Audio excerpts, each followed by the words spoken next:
Today, guys, we're going to be talking about the martial cavalry march that many of you guys have some crazy myths about that it could kill a good old Cyrus. And I'll be honest with you, we've done some testing and I'm going to disagree with you. And I'm going to be talking about why I'm going to disagree with you and why Cid doesn't beat Cyrus at all in the game, and you should stop throwing those tinfoil hats on and telling people that it does. So smash like, comment, and subscribe. Let's talk about what's going on right here, because many people have been experimenting like I have and showcasing the power of Cid with Saladin and Robin Hood. This march for martial cavalry, let's be honest, it does hit hard.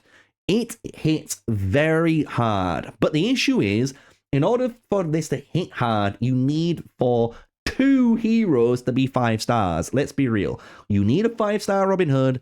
You need a 5-star Saladin. Why do you need these 2 heroes 5 stars? Well, firstly, the reason you need them 5 stars is because at the 5th level of both of these heroes, you increase your commander's damage. So this one is increasing your commander's damage by 30% for 6 seconds. And as you'll notice on the 3rd star and the 1st star of Saladin, he's only increasing your rage generation. So you can see nothing here is actually impactful for the damage side of increase, apart from the rage, right? Rage is fantastic. This is the exact same for Robin Hood. So for Robin Hood, when we look at his skill, he's increasing the activation chance of your commander, which is great. Whenever they do that skill, you're going to be recovering troops, and each time you're going to be actually recovering more rage per second too for your troop. It's only for 3 seconds, but it obviously helps the rage that you need with Saladin to make your Cid kind of, cycle between commander skills and deal damage.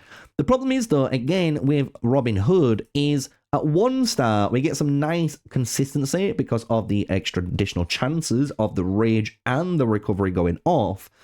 3 stars, we get a 5% skill damage boost, which isn't too much. I'll be honest, it's only 5% or more on our good old Cid. But it's when you hit the 20% extra more damage to slowed targets with a 5-star Robin Hood is where it's at. This is a dedicated passive. So this is always on your account. Then, if you've not noticed, being Saladin is a timer-based one, this gets added on top. So you basically generate for 6 seconds while you've got this working 50% extra more damage from your commander. You got to think now, for Cid, even at level 20, you can see how ridiculous that is, right? This is 224% damage. Well, 50% of that is still what? 112? That's 336% damage I'm doing. And I do it a second time. Now think when this is 435% damage. This might damage it's doing, especially twice, and it gets 50% added on, is a truck ton of damage. No one, including myself, is going to deny that. The problem is, though, is when you start testing it. When you test this Cid march, it does go toe-to-toe with a lot of marchers. However, when we look at Warrior Pikeman, it does not beat Cyrus. And I am going to confidently say that right here, right now, and I couldn't care what any of you guys disagree with. We have tested Cid in every configuration, and Cyrus wins 10 times out of 10. This is including when we use Cid with the good old elephants, right?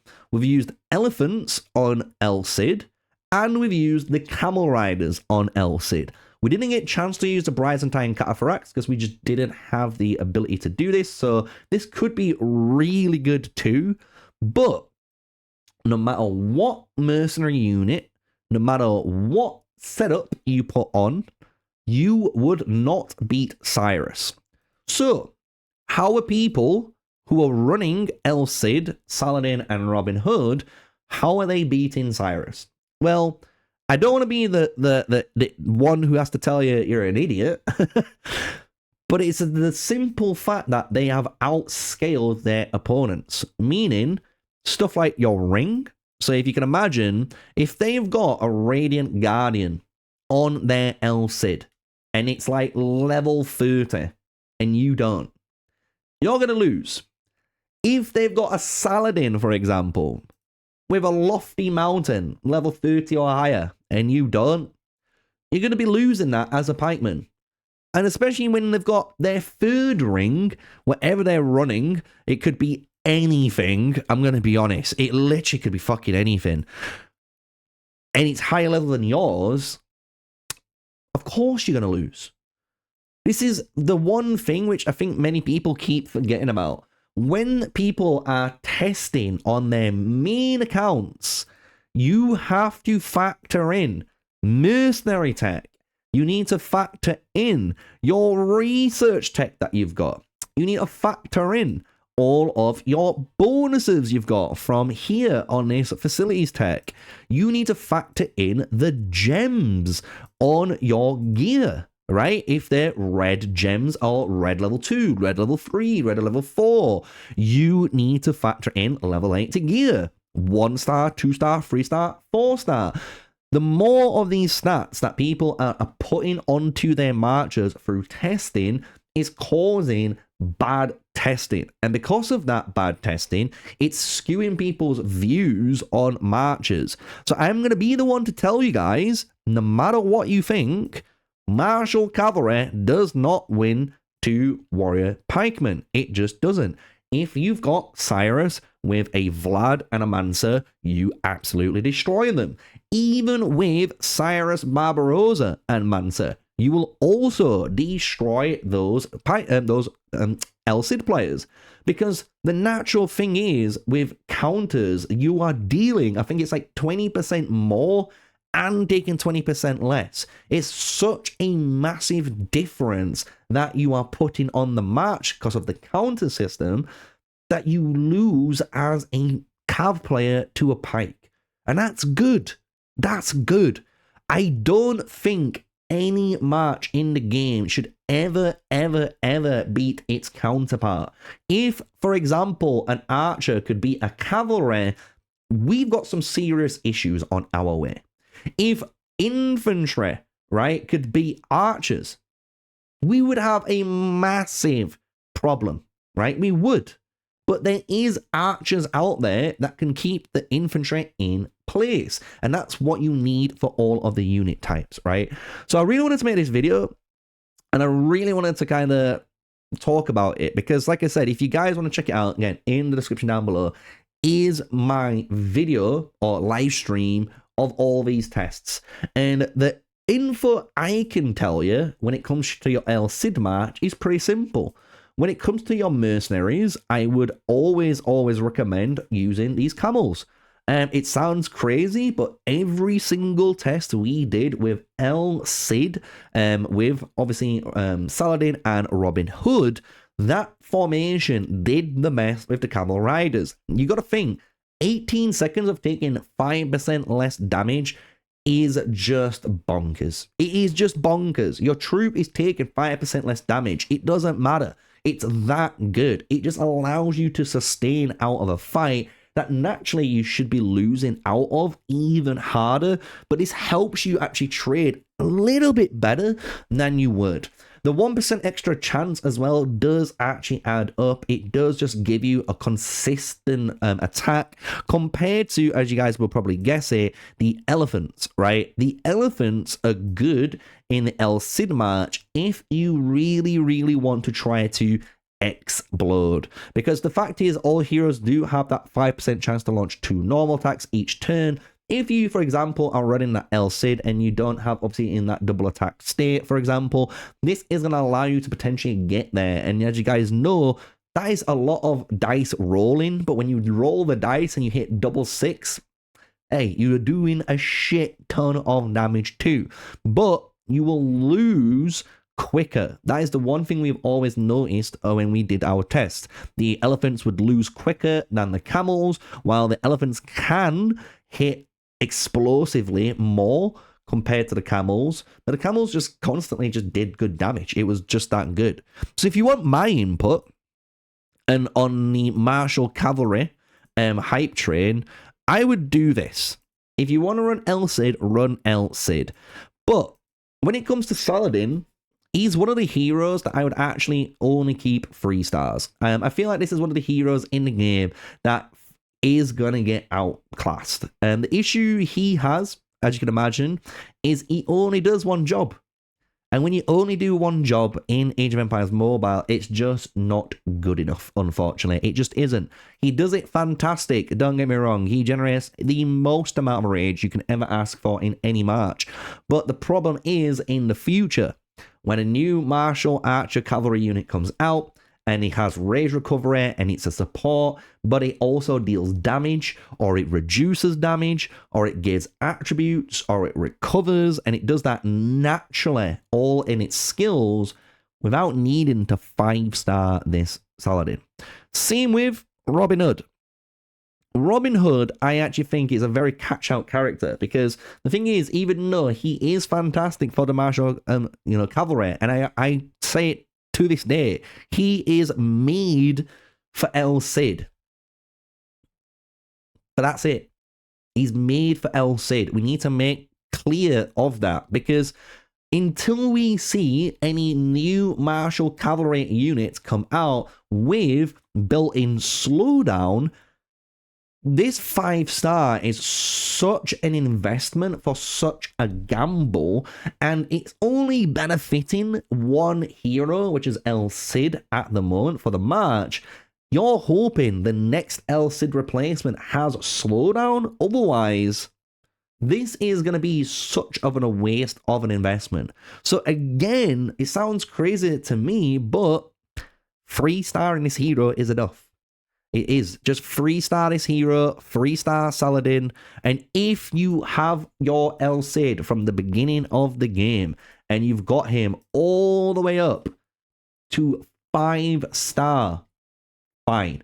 Because he is your damage dealer, and I think for anyone will tell you, if you've used El Cid from Season 1 all the way to Season 5 as a 5-star hero, he's definitely done his value. Like, he's gone through his value train, and he is definitely giving you his investment of time in this game. And it is any time now that we're looking for an El Cid replacement. And just to finish off the video, before many people ask, no, auto is not it. Auto does not work great with cavalry. Please stop using it. Thank you very much from me and the entire community. Apart from that, the things that we do want to take notes on for martial cavalry is actually 2 things. I'm going to be honest with you. CYRUS. CYRUS for martial cavalry is one hero I've always said you should always keep an eye out on, because I do think for the majority of players that have her and can work on her, she is just a better kind of version of Robin Hood with less restrictions, right? Why? Well, 1-star, you're going to get your extra reduction of troop damage taken by an additional 4%. I love not taking damage. 3% increases the might damage boost effect of it by an additional 5%, and increases the damage taken by an enemy troop by an additional 5%. So you've just created a 10% tempo swing already. That's fantastic. That's better than Robin Hood. 5-star, each time we do every 2 triggers now, we trigger the effect of increased damage taken troop, and they take another 5%. So you can see now, instead of running every 3 skills, this is every 2 skills. And as anyone will tell you, Theodora at 5-star is absolutely monstrous because of the reduction in time. Especially other heroes in game, like Otto and I know someone else, also reduces, like Belisarius, also reduces from every 3 to every 2. And when you do that, the amount of damage you deal is bonkers out there. So you got to think now, every 9 seconds, this is guaranteed that you're going to get for 3 seconds increased might damage for both of your main damage dealers. You're also going to increase your damage taken, increase their damage taken by the enemy troops too. You run Rending Covenant which is also every time you hit 12 attacks, your commander enters a double attack state, which means you don't need to rely on the Radiant Guardian as much to go off, which is even more crazy because it's a passive-based skill. And then each time your commander activates a secondary strike skill, you increase the damage dealt to the main target, and this stacks up to 4 times. You can see how good this skill is from just being on her. She is going to be doing, in my opinion, more support work in the long run than Robin Hood. Same with someone like Seong the Great. I know this is a tavern-based hero. People are going to be laughing at me for this. But Seong the Great has one of the highest reductions of hero damage dealt in the game. And you troop damage taken reduction. And you get recovery. And you get Peaceful Haven. Like, do I need to say any more? Like, you can see already, if you want a defensive-based martial cavalry support, you've got one through Seong. And if you want a more offensive option, you've already got it through CYRUS. So, as a martial cavalry player, I would be looking at these type of heroes to be using in the long term, because Cid Boy, in my opinion, is going to get replaced. And when he gets replaced, Robin Hood's going to feel a little bit out of whack, because I don't think the new hero is going to have the support needed to make his 5-star work. Same with, I don't think you should 5-star Saladin, because 3 stars gets you everything that you need, and to 5-star him to give you an extra 30% extra damage isn't worth it when you can see there's potentially other heroes that might come in the horizon that does that anyway and generate rage too. So that's going to be today's video. Martial cavalry, martial tips, my thoughts, my suggestions, my review, if you want to say, on this match from the testing, and hopefully myth busting what you guys are saying. If you guys want to watch the video, you can go and watch the live stream down in the description down below. Check it out for yourselves. Don't just start saying some random shit in the comment section, because I'll probably just ignore you anyway. And see how bad this match loses to Pikeman every single time. And then come back to me. So with that, that is today's video. Smash like, comment, and subscribe, guys. And until the next one, stay safe, stay sneaky. Peace out.